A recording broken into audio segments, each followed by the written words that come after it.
You've read the title, I wrote the title, we all know what's going on here, but I have a deep, dark secret. I am Spider-Man. All these other creators are liars, they're frauds, they're using you to get money, but I am the real Spider-Man. You can trust I'm a valid source. All these movies are about me. All of these TV shows are about me. All these comic books, you guessed it, me. I am Spider-Man. Wow.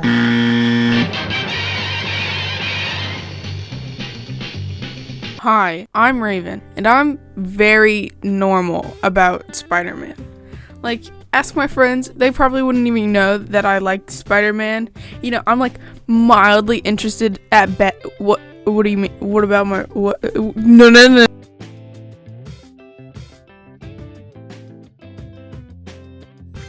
The worst part is, this isn't even all of it because I can't get to some of my stuff. Like, I have Spider-Man bed sheets, I have a Spider-Man lamp, I have Spider-Man trash cans. It's bad. It's bad. Obviously, as someone who's very normal about Spider-Man, I've made Spider-Sonas in the past, but this is my magnum opus Spider-Sona. I know Spider-Sona videos were really popular when Across the Spider-Verse first came out, but I'm having a renaissance of my interest in Spider-Man right now, so I need to get all of my ideas out of my head and onto the internet immediately. So let's get into the design. My Sona isn't really based on a particular spider because I know some people did that when designing their Spider-Sonas. It's kind of just like a version of a Spider-Man suit. I did a headshot and a side profile, and then a front version of the suit and a back version of the suit, and the two little ones on the left are for outfits for civilian wear. I fucked up when doing the front side of the suit liner because I did it on the same layer as the outline, and I wanted to copy and paste the outline so I could do the back and do the little smaller ones with the same outline, but I'm kind of stupid, so I had to just erase it all. Other than that, it was pretty simple because I already had the idea of the suit because I did a few passes before I got the final design. I've had this idea of the spider suit in my head since like 2020 probably, when I first started really getting into Spider-Man. Like, I was into Spider-Man a little bit because I had a big Marvel phase in like 2018. I already knew a bunch of stuff about Spider-Man, but 2020 is when I was really into Spider-Man.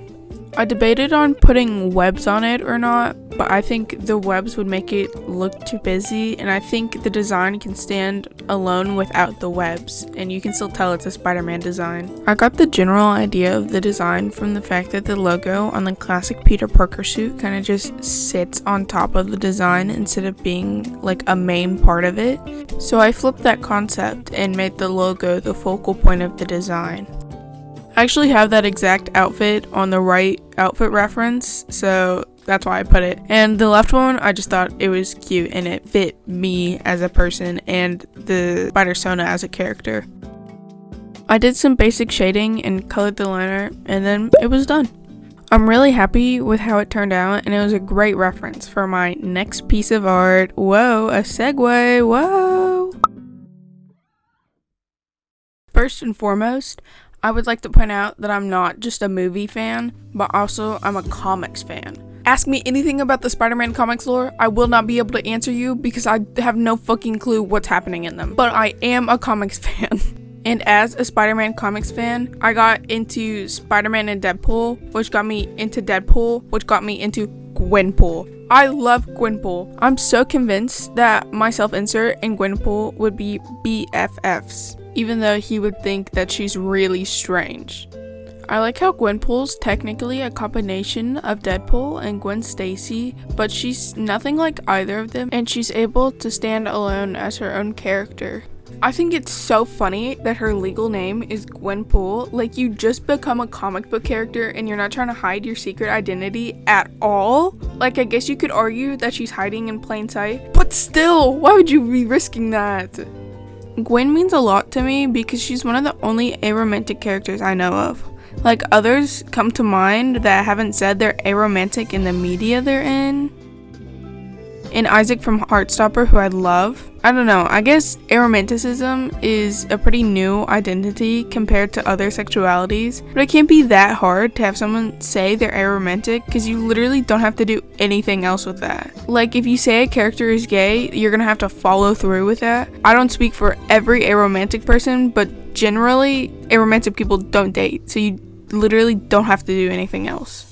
Whatever. Anyway, back to Spider-Man, Gwenpool, blah, blah, blah, art. Yes. My Spider-Man lives in New York because it's basically the only city that's consistently big and tall in America. Like, there's other cities with skyscrapers, but they're filled with mostly 1 to 2 story buildings, which I think it would make it harder to get around as a spider person. It's the reason why I don't think spider people would be very good in Europe. Like, there's a lot of buildings that are 2 to 3 stories, but there's no like skyscrapers. I think an Asian spider person would be fucking awesome, especially in China. Like, have you seen those videos of people walking out of buildings onto the street and they're still like 10 stories up? I think that would be such a good spot to be a spider person.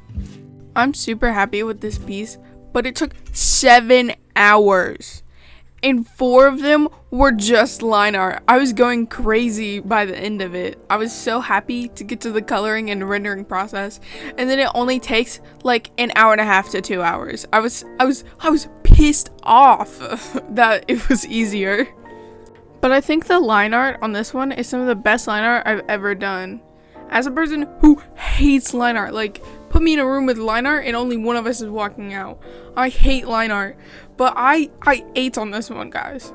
I want to say it's worth it, but I wasted 7 hours of my life on it, so, you know.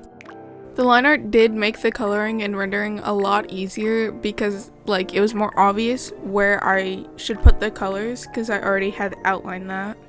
I really like how the colors work with this because it's pink and blue, which are good colors to contrast each other. I just think it's cute. It's so cutesy. The purple background complements both of them well because of their color palettes too.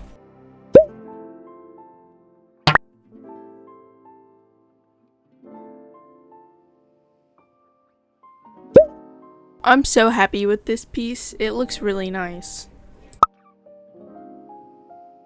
This challenge was a lot of fun. It's gotten me thinking about drawing more superheroes with my Sona, so let me know in the comments if you'd like to see that. Also, let me know if you enjoyed the Spider-Man content because I've been thinking about making more now that my special interest is back in full force. Thanks so much for watching and be sure to like and subscribe if you enjoyed. Bye!